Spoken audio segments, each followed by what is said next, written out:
ఉదయం సమయం 6 గంటల తెనాలి తిప్పలకట్ట బస్సు ప్రస్తుతం బెదరూరులో ప్రయాణం చేస్తుంది.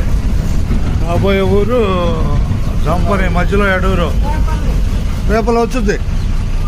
Right right. బస్ ఎక్కిన వారికి ధన్యవాదాలు. బస్ ఎక్కిన వాళ్ళకి ధన్యవాదాలు. బెదరూరు కనపడుతున్నాయి తెనాలి తిప్పలకట్ట బస్సు నుంచి.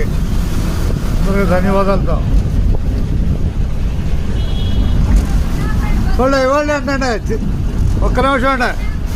రండి టక్ రండి. రావాలి హుషారుగా. రావటమే టప్ ఎక్కడమే. తెనాలి తిప్పలకట్ట బస్సులో మన ప్రయాణం బెదరూరులో. బస్సు ఎక్కే వారికి ధన్యవాదాలు. రాబోయే జంపల మధ్యలో ఎడూరు.